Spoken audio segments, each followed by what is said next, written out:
నమస్తే కిరణ్ టీవీ. పిఠాపురం దేశంలోన అగ్రభాగాన నిలబడింది. ఈ నియోజకవర్గం ఆంధ్రప్రదేశ్లో పేరు అంటే బ్రాండ్ వచ్చింది. ఎలాగంటే మన పవన్ కళ్యాణ్ గారు మొదటిసారి అక్కడి నుంచి ఎమ్మెల్యే గెలిచిన వెంటనే పిఠాపురం యొక్క ప్రాశస్యం అందరికీ తెలిసింది. అంటే ఒక మనిషి అంటే ఒక ఉన్నతమైన వ్యక్తిత్వం, ఉన్నతమైన విలువలు కలిగిన వ్యక్తి నిలబడితే ఆ నియోజకవర్గానికి ఎంత పేరు వస్తుంది, ఎంత అభివృద్ధి సాధిస్తుందో మనకు పవన్ కళ్యాణ్ గారి నిదర్శనం. దాని గురించి పిఠాపురం అభివృద్ధి గురించి ఇప్పుడు ప్రముఖ రాజకీయ సినీ విశ్లేషకులు చందు శ్రీనివాస్ గారు మనతో ఉన్నారు. సార్ని అడిగి పవన్ కళ్యాణ్ గారి ఆధ్వర్యంలో పిఠాపురం అభివృద్ధి ఎంత పరుగులు పెడుతుందో తెలుసుకుందాం. నమస్తే సార్. నమస్కారం కిరణ్ గారు. సార్, మనం చూస్తున్నాం దేశంలోనే పిఠాపురం అనేది ఇప్పుడు ఒక పేరు మారుమోగుతుంది. కారణం అక్కడి నుంచి పవన్ కళ్యాణ్ గారు మొదటిసారిగా అత్యధిక మెజారిటీతో గెలిచి పిఠాపురం యొక్క బ్రాండ్ను, పిఠాపురం యొక్క పేరును అందరూ తలుచుకునేలాగా చేశారు. దాంతోపాటు అభివృద్ధిని కూడా అంతే పరుగులు పట్టిస్తున్నారు. దీని గురించి మీ విశ్లేషణ ఏంటి సార్? డెఫినెట్గా అండి కన్న గారు, మీరు చెప్పిన పాయింట్ ఆఫ్ వ్యూ అంటే ఒక వ్యక్తి రాజకీయాల్లో వచ్చి దశాబ్దన్నర పైన పోరాడి ఎక్కడ గెలిన వ్యక్తి. గతంలో ఎలక్షన్లో మనం చూసాం, గాజువాకలో, భీమవరంలో కూడా ఓడిచ్చారు ప్రజలు. కానీ చిత్తశుద్ధితో ప్రజల్లో ఉన్నాడు, కమిట్మెంట్, డెడికేషన్తో ఉన్నాడు, ప్రజలకు ఏ విధంగా సేవ చేయాలనే ఆలోచనతో ముందుకెళ్ళాడు. మనం చూసాం 21 స్థానాలు పోటీ చేస్తే 21 గెలిపించుకోగలిగాడు. తనతో పాటు 2 ఎంపీలు గెలిపించుకోగలిగాడు. మిగతా కూటమి మొత్తం కలిపి 164 సీట్లు రావడానికి 100% స్ట్రైక్ రేట్. 100% strike rate. అంటే రాజకీయాల్లో ఓర్పు, నేర్పు, చేర్పు, నేను ఎప్పుడు చెప్తుంటా, ఓర్పు, నేర్పు, చేర్పు, కూర్పు, ఈ 4 ఉంటే లైఫ్ మనుషుల జీవితంలో సక్సెస్ అవుతారు. దానికి నిలువెత్తు నిదర్శనం పవన్ కళ్యాణ్ గారు. మీరన్నట్టు పిఠాపురం అనేది ఒక చారిత్రాత్మక నేపథ్యం ఉన్నది. ఆంధ్ర కాశీగా మనం అనుకుంటాం. హిస్టారికల్ చారిత్రాత్మక కట్టడాలు, గుడులు, దేవాలయాలు, పీఠాలు అన్నీ ఉన్నాయి. కానీ అనేక మంది ఎమ్మెల్యేలు అక్కడ నుంచి వచ్చారు. కానీ ఎప్పుడు లేని విధంగా పిఠాపురం ఓ దేశానికే ఒక రోల్ మోడల్ అయింది. ఎందుకయింది? ఆయన అనుభవం లేదు. మన అనుభవం 6 నెలల్లో అన్ని శాఖల మీద పూర్తి పట్టు సాధించుకున్నాడు. ఒకవైపు పంచాయతీరాజ్, ఒకవైపు గ్రామీణాభివృద్ధి, ఒకవైపు అడవులు, సైన్స్ అండ్ టెక్నాలజీ, ఇవన్నీ కూడా ఎంత అనుభవం ఉందని మనిషికి ఏకకాలంలో నడిపిస్తున్నాడు. దేశవ్యాప్త ఒకవైపు పరిపాలన మీద పట్టు, అన్ని శాఖల మీద పట్టు తెచ్చుకున్నాడు. తన కావాల్సిన ఆఫీసర్లకు ఇష్టదేశాలంటే ఇతర రాష్ట్రాల, కేరళ నుంచి డిప్యుటేషన్ మీద తెప్పించుకున్నాడు. అంటే పూర్తిగా అవగాహన తెచ్చుకున్నాడు. ఆయన డబ్బు మీద ఏవలేదు, ప్రజలకు సేవ చేయాలని ఆకాంక్ష తప్పితే.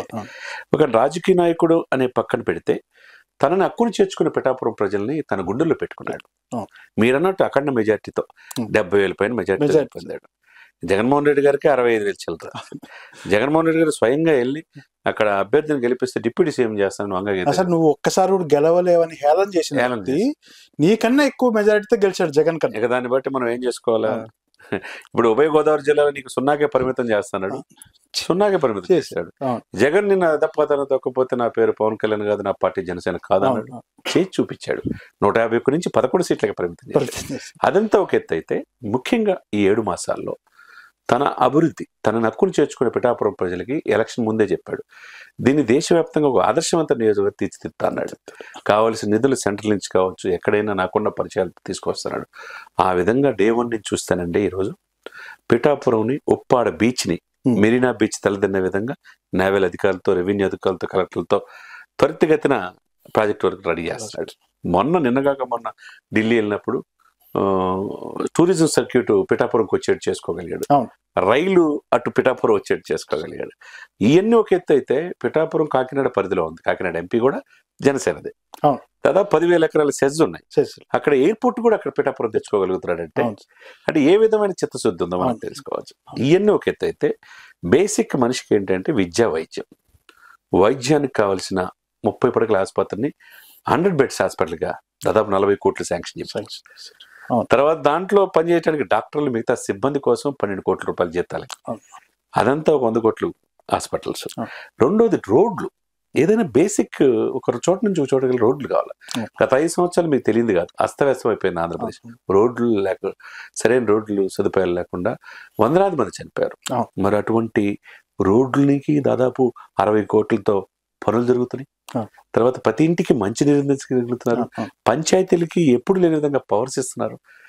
బ్రిడ్జీలు కూడా నిర్మించడానికి ప్రపోజల్ తీసుకొస్తున్నారంటే, ఒకప్పుడు పిఠాపురం వరదలు వస్తే మునిగిపోయే పరిస్థితి నుంచి ఈ రోజు దేశానికి ఆదర్శవంతమైన నియోజకవర్గం అంటే మామూలు విషయమా? అవును. అంటే ఒక అవస్థాపన సౌకర్యాలు చేయాలని ఆకాంక్ష ఉండాలి. అవును. ముఖ్యంగా స్కూల్స్ లో కూడా పిల్లలకి డిజిటల్ క్లాస్ రూమ్స్ కోసం మొన్న వెళ్ళొచ్చాడు. గురుకులాలు అని ప్రారంభించారు. ఆ తర్వాత రేపు 24వ తారీఖు మళ్ళీ వెళ్ళబోతున్నాడు. నేను ఎక్కడ మిమ్మల్ని వదిలిపెట్టను, నా గుండెల్లో పెట్టుకుంటున్నాడు. 15 ఎకరాలు కొనుక్కున్నాడు, ఇల్లు కట్టుకున్నాడు. తర్వాత గొల్లప్రోల్లో, పిఠాపురం ఒక నియోజకవర్గాల్లో 3 మండలాల్లో గొల్లప్రోల్లోనే హెలిప్యాడ్ పెట్టుకున్నాడు. ఇంకొక 10 ఎకరాలు మొన్న కొన్నాడు. అంటే ఈ మనిషి వచ్చి చుట్టపుచుప్పుగా పోయి గెలిపించిన తర్వాత ప్రజలను వదిలే వ్యక్తే కాదు. ప్రజలను వదిలే వ్యక్తి ప్లస్ రాష్ట్రంలో ఏ సంఘటన జరుగుతున్నా దానికి జవాబుదారితనంగా కూడా వెళ్తున్నాడు. అక్కడ ఏ తప్పు జరిగింది, తప్పు గవర్నమెంట్ జరిగిందా, తన తప్పు కాకపోయినా, తన శాఖ కాకపోయినా తన క్షమాపణ కోరుకుంటున్నాడు. అంటే head of the institute sir, is the custodian of the people. ఎందుకంటే ముఖ్యమంత్రి చంద్రబాబు నాయుడు గారు కావచ్చు, డిప్యూటీ సీఎం కావచ్చు, is the custodian of people. ఏదో పౌర అధికారులు కాదు, ప్రజల సంరక్షకుడు, ప్రజల ఆస్తులు పరిరక్షించాలని బాధ్యత వీళ్ళది. కాబట్టి ఒక నాయకుడిగా ముందు తన ఇంటిని చక్కదిద్దుకోవాలి. పిఠాపురం పవన్ కళ్యాణ్ గారికి శాశ్వత చిరునామా అయిపోయింది. ఇప్పుడు కుప్పం ఎలా అయితే చంద్రబాబు నాయుడు గారికి అయిపోయింది శాశ్వత చిరునామా, అక్కడ చూసారు కుప్పం ఒక role model, Kuppam development authority ఏర్పాటు చేసుకున్నాడు. దానికి అనుగుణంగా అన్ని శాఖలు సమన్వయం చేసుకుంటున్నాడు. ఆ ప్రజలు 4.5 దశాబ్దాలు 8 సార్లు ఎమ్మెల్యే గెలిపించారు. ఆయన 14.5 సంవత్సరాలు సీఎం అయ్యారు. 4.5 దశాబ్దాల అనుభవం ఇంకేం కావాలి? ఆయన ఓడించడానికి గతంలో ఒక వ్యక్తిని తీసుకొచ్చి ఎమ్మెల్సీని కూడా చేసి మంత్రి పదవి కూడా ఇస్తానని జగన్మోహన్ రెడ్డి గారు చెప్పారు. ఆయన ప్రజలు గెలిపించారంటే లేదు. ఇంకొక వైపు లోకేష్ గారు కూడా మంగళగిరిని రాజధాని పరిధిలో ఉంది కాబట్టి ఆయా శాఖలకు సమన్వయం చేసుకుంటే ఆయన కూడా ఒక రోల్ మోడల్. ఈ అన్నిట్లో ఏంటంటే అనుభవం లేకపోయినా తనకున్న చిత్తశుద్ధితో ప్రజలకు ఏదైనా సేవ చేయాలనే తలంపుతో ఒకవైపు టూరిజం సర్క్యూట్ గా చేస్తున్నాడు, టెంపుల్స్ అభివృద్ధి ఆధ్యాత్మిక తీసుకెళ్లిపోతున్నాడు, దాంతోపాటు ఎయిర్పోర్ట్స్, తర్వాత హాస్పిటల్స్. ఇంకొకటి వీళ్ళ అబ్బాయి రామ్ చరణ్ ఉపాసన గారు అపోలో హాస్పిటల్ కూడా ఒక బ్రాంచ్ పెడతా ఉన్నారు. ఇది గ్రేట్ న్యూస్. ఇంకేం కావాలి చెప్పండి? కాకినాడ, విశాఖపట్నం మధ్యలో పిఠాపురం ఉంటుంది. అక్కడి నుంచి 150 కిలోమీటర్లతో విశాఖపట్నం వస్తుంది. ఇంకా ఏ విధంగా ఉండాలి? ఎప్పుడు లేని విధంగా గోదావరి జిల్లాలకి ఈయన రావటమే మా బిడ్డ, మా ఇంట్లో ఒక బిడ్డ అని వాళ్ళు స్వాగతం పలికారు. అక్కడ మెజార్టీతో గెలిపించారు. కాబట్టి ఈ రోజున మీరు అన్నట్టు పిఠాపురం అభివృద్ధిలో ఆంధ్రప్రదేశ్లో టాప్ నియోజకవర్గం 7 మాసాల్లోనే నిరూపించుకోగలిగిందంటే ఇంకా రాబోయే 4 సంవత్సరాలు 5 నెలలు ఎలా ఉంటుందో మనం చూడాలి. సార్ చాలా మంది ఈయన సినిమా హీరో ఏం చేస్తాడని చాలా తక్కువ అంచనా వేశారు సార్. కానీ పవన్ కళ్యాణ్ తను చిన్న ఏజ్ నుంచి పుస్తకాలు చదవడం కానీ ఇది సామాజిక త్రోవ సినిమా హీరో కన్నా ఆయనకి ఏదో చేయాలని ఉంది. ఆ టైం కోసం వెయిట్ చేశారు సార్. ఇప్పుడు టైం వచ్చిన వెంటనే తన పని తను చేసుకుంటూ చూపిస్తున్నాడు. మీరు మంచి మాట చెప్పారు. ఆయన ఎక్కువ చదువుకోవాలి, ఇంటరే, కానీ సమాజాన్ని చదివాడు. సమాజాన్ని చదివినోడు ఎక్కడైనా బతకాలి. ఇప్పుడు లగ్జరీస్ జీవితం సార్. సంవత్సరానికి 1000 కోట్ల ఆదాయం, సినిమా తీస్తే 100 కోట్లు, అంతే కదా, రోజుకు 2 కోట్ల ఆదాయం.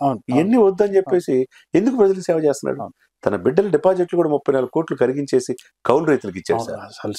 రాజకీయాల్లో తను గెలిపించకపోయిన ప్రజల కోసం 100 కోట్లు ఖర్చు పెట్టాడు సార్. సరే గెలిచిన తర్వాత ప్రభుత్వం చేయొచ్చు, కానీ 400 గ్రామాలకి 400 లక్షలు ఇచ్చాడు. 4 కోట్లు సొంత డబ్బు ఇచ్చాడు సార్. తను వ్యక్తిగతంగా ఎంత వీలవుతుందో అంతా చేస్తున్నాడు, ప్రభుత్వ పరంగా ఎంత వీలవుతుందో అంతా చేస్తున్నాడు, మాక్సిమం చేస్తున్నాడు సార్. ఇక్కడ తెలంగాణ ముఖ్యమంత్రి రేవంత్ రెడ్డి గారు 1 కోటి రూపాయలు ఇచ్చాడు వరదల్లో, అక్కడ ఆంధ్రప్రదేశ్ ముఖ్యమంత్రి 1 కోటి రూపాయలు ఇచ్చాడు. చూడండి ఎంత. ఒక స్కూల్కి అయితే కడపలో అక్కడ వాగ్దానం ప్రకారం 65 లక్షలు పెట్టి ప్లే గ్రౌండ్ కి స్కూల్ కొనిపించాడు. అంటే తనకి ప్రజలకి ఏదో చేయాలన్న తపన అయితే ఉందో నేటి తరం రాజకీయ నాయకులు ఆయన స్ఫూర్తిగా తీసుకోవాలి. రాబోయే రోజుల్లో అతని యొక్క చరిత్ర అనేది పాఠ్యాంశంలో వచ్చినా మీరు ఆశ్చర్యపడాల్సిన అవసరం ఖచ్చితంగా. ఉభయ తెలుగు రాష్ట్రాలకే కాకుండా ఈ రోజు 100% స్ట్రైక్ రేటుతో ప్రధానమంత్రి మోదీ గారితో ఏం మనలు పొందాడు ఈయన. పవన్ గారు తుఫాన్ అన్నాడంటే ఎక్కడో మహారాష్ట్ర ఎలక్షన్ లో కూడా వెళ్ళి 100% అక్కడ కూడా సాధించాడండి. రేపు ఢిల్లీ ఎలక్షన్ లో, తర్వాత బీహార్ లో, తర్వాత వచ్చి తమిళనాడు, కర్ణాటక ఎలక్షన్ లో కూడా ఆయన ఎన్డీఏ తరఫున పాల్గొబోతున్నాడంటే అంత ఎంత రాజకీయ పరిణితి చెంది నేషనల్ పొలిటికల్ స్టార్ గా అవతరించాడో మనం చెప్పుకోవచ్చు. Thank you sir. చాలా పిఠాపురం గురించి, అభివృద్ధి గురించి చాలా చక్కగా విశ్లేషించారు. నమస్తే చంద్ర. నమస్కారం.